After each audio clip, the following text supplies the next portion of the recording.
Pwede pang buhayin ng impeachment case laban kay Vice President Sara Duterte. Yan ang pananaw ng ilang mambabatas matapos magdesisyon ng Senado na i-archive ito. Live mula sa Pasig, nangunguna sa balita, si News 5 Senate Correspondent Mean Los Baños. Mean, anong paliwanag dito ng mga senador?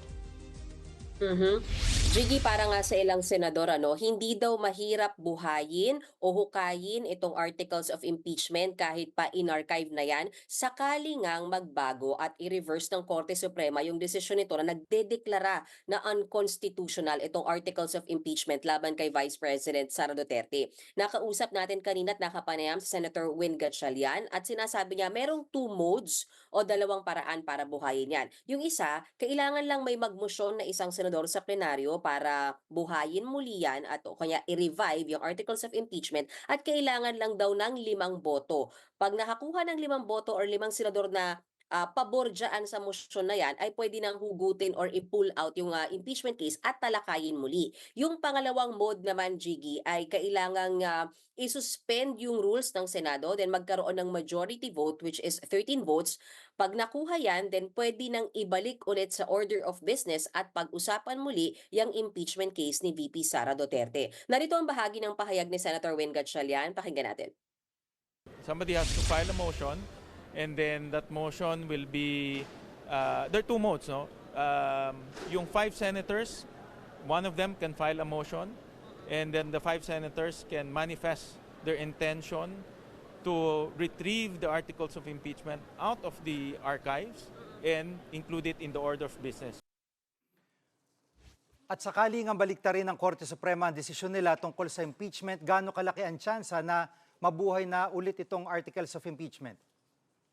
Jiggy, kung yung ilang senador na taga-mayorya, gaya ni Senator Win Gatchalian, para sa kanya nga, mukhang hindi naman ganun kahirap. Pero dun sa ilang taga-oposisyon, sinasabi nila parang mahirap buhayin yung isang pinatay na impeachment case. Kasi gaya ng sinabi ni Senator Ping Lacson, kung sakasakali may magmosyon na, ay buhayin natin, i-retrieve natin, pag-usapan ulit natin yung impeachment case, malamang sa malamang daw, mauwi na naman ito sa mahaba at mainit na debate sa plenaryo para lang mabuhay ulit yung talakayan dyan, matatandaan natin ang si Senator Ping Lacson yung kaisa-isang nag-abstain. Ang sabi niya ngayon, sana kasi tinable na lang. Kung nakatable lang daw sana at hindi naka-archive, buhay yan at madaling hukayin or madaling pag-usapan or i-pull out at sabihin na okay, nabaliktad yung na-reverse yung SC decision, pag-usapan natin. Pero mas minabuti daw ni Senator Ping Lacson na mag-abstain dahil ayaw daw niyang sumali sa usapan ng pagpatay sa impeachment case, which is yung nangyari nga raw nitong nakaraang Miyerkules. Pero kung si Senator Win Gatchalian ang tatanungin, hindi Senado ang pumatay dyan sa impeachment case ni VP Sara, kundi ang desisyon mismo ng Korte Suprema na nagdeklara na void ab initio. O ibig sabihin, wala talagang bisa yung impeachment case na yan simulat sa pool pa lang, Jiggy. At paano kung sabihin ng Supreme Court na hindi void ang impeachment? Paano ang gagawin ng 20th Congress?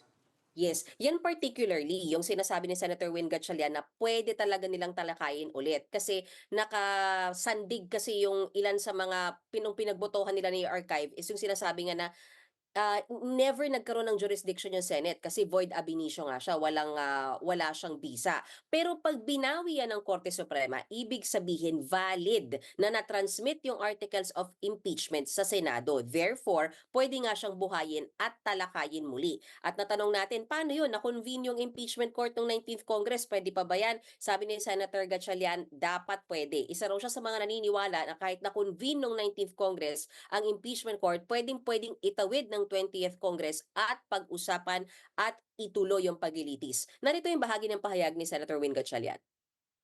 My position is the Senate is a continuing body. The discontinuance only refers to legislative matters. No? Hindi naman ang impeachment court is not a legislative matter. At may ano yung mga nasa Duterte block? Bukas pa rin ba silang pag-usapan itong articles of impeachment sakaling may magbago sa desisyon ng SC? Kung si Senator Bato de la Rosa ang tatanungin, sabi niya bukas siya na pag-usapan ulit o ma-pull out ulit yung articles of impeachment from the archive. Respetuhin daw nila yung final decision ng SC, pabor man o hindi sa kagustuhan nila. At nang matanong na kanino ba yung kanyang loyalty, sabi niya nasa taong bayan pa rin naman daw yung kanyang loyalty. Narito yung bahagi ng pahayag ni Senator Bato de la Rosa. hindi ako naging senador kung hindi dahil sa Duterte. Kaya normal lamang na meron akong loyalty doon kay Pangulong Duterte. Di ba? Pero pagdating ko papiliin mo ako between Taong Bayan at kay President Duterte, Taong Bayan ako. Alam nga naman, senador ako eh. Balik sa'yo, Jiggy. Yan ang ulat ni Mian Los Baños live mula sa Pasig. Mga kapatid, Jiggy Manikad po. Pagdating sa mahalagang balita sa loob at labas ng bansa, dapat una sa lahat, mag-follow at mag-subscribe na sa social media pages ng News 5.